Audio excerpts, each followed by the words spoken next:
मैं एग्जाम में देखूंगा इसको। तो इसने बोला है पहले फंक्शन को बड़े ध्यान से पढ़ना चाहिए कि क्या कह रहा है। कई बार हम फंक्शन ही गलत पढ़ लेते हैं ना।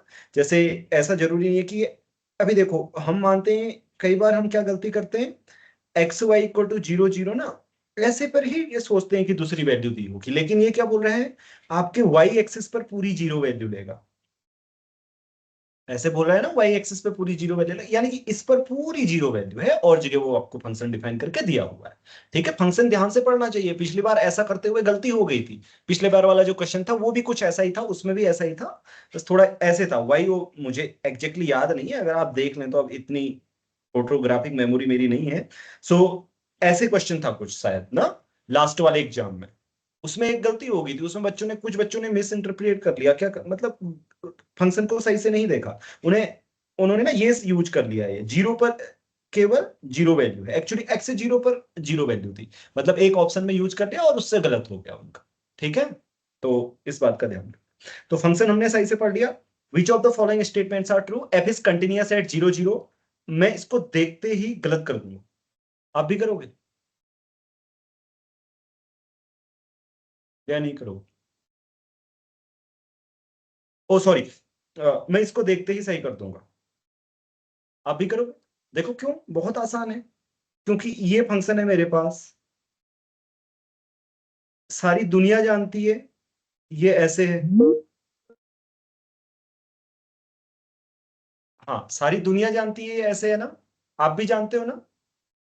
अब x y tends to zero squeeze lemma देखो, मतलब ये देखते ही क्लियर हो जाना चाहिए। मैं अभी आपको क्विक थिंकिंग बता रहा हूँ कि ये देखते ही क्लियर हो जाना चाहिए कि भाई ये तो ऑब्वियसली एक्स वाई जीरो पे जाएगा तो ये भी पूरा जीरो पे जाएगा, तो we don't need to worry zero के बारे में। समझे? ये क्लियर हुआ या नहीं जो मैंने बोला? ये स्क्वीज लेम्मा लगा रहा हूं मैं, दोनों साइड की लिमिट जीरो आ रही है देखो। सो अब इसके F is differentiable eight zero नहीं है, वो सब देखते हैं अभी। ठीक है, चलो। सो क्या है पहला वाला, एक एक करके करते हैं। Okay, mod of f x y minus zero zero, यानी कि इसकी जीरो जीरो पर वैल्यू जो कि जीरो है, आपको पता ही है, less than n equal to, वो मैंने अभी करके दिखा दिया। ठीक है जी। So this I mean this सोच, या ऐसे बोल देना चाहिए direct।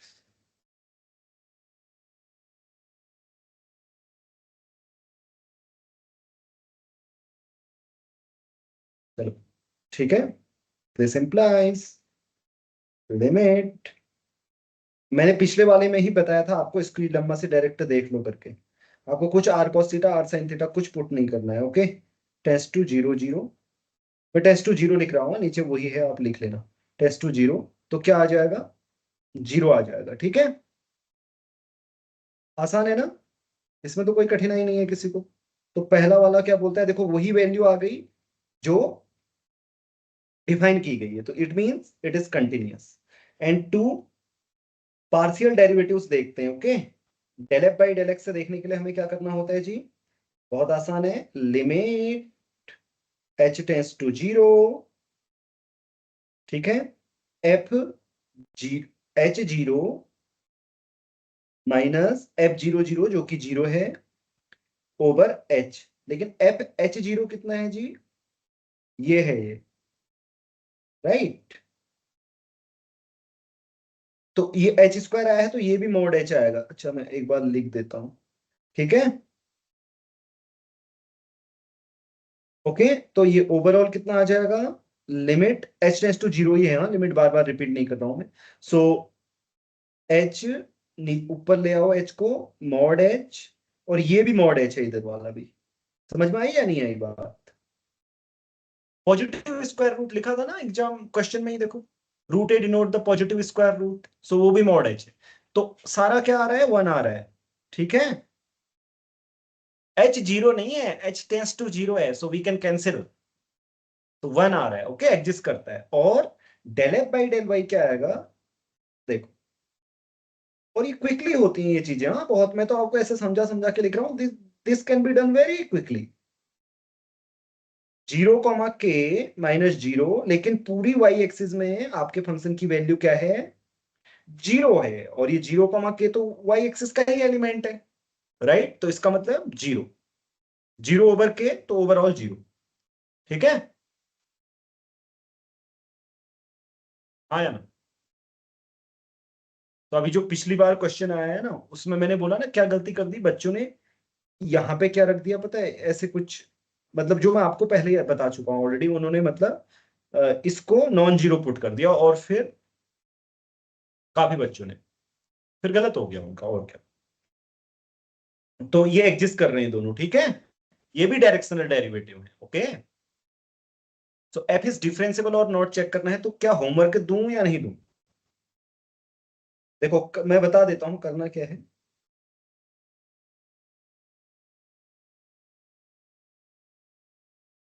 Zero,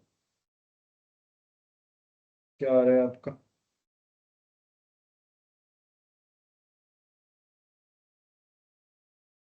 0 + h, 0 + k - f(0, 0) equal to partial derivative at 0 के h(ψ1) + k(ψ2). ओके, या आप जैसे एक ही फंक्शन लेते हैं तो ऐसे h², प्लीज। हाँ 1h। हाँ 1h, थैंक यू। या फिर आप वैसे भी लिख सकते हैं, ओके? उससे आसान होगा मेरे हिसाब से। उससे क्या होता है रिया? सर उससे लिमिट h के टेंड्स टू 0 0 पे 5h के भी 0 पे जाते हैं।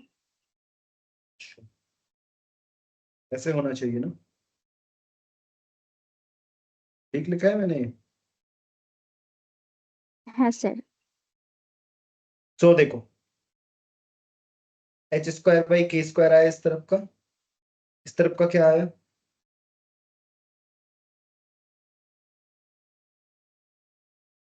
तो साई h के 0 पे जाना चाहिए ना, लेकिन अगर ये कैंसिल हो गया, ये ऐसे आएगा।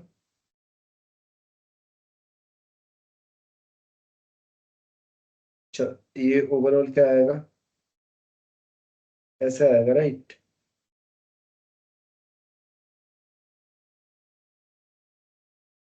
साई h के, तो क्या ये 0 पे जा रहा है? ये वाली लिमिट तो एग्जिस्ट नहीं करती ना,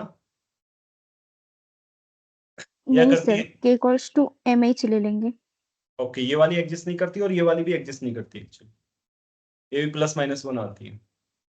ओवरऑल ये लिमिट 0 पे नहीं जाएगी, okay?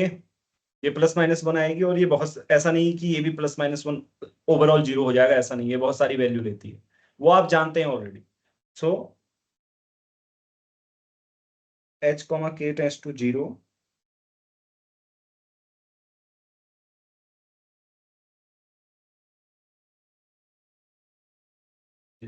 It means it's not differentiable. तो इसको फिर बिल्कुल सही कर दो, ध्यान से देखना। हाँ, कई बार फिर कहते हो आप हमारा टिक लगाने में गलती होगी, हमने सही तो किया था। कैसे होगी आपकी गलती? आप बड़ी आंखों देखो वहां से, ठीक है? आराम से स्क्रीन में सामने होता है ना, क्या कर रहा हूँ क्या नहीं कर रहा हूँ, इसका होश होना चाहिए।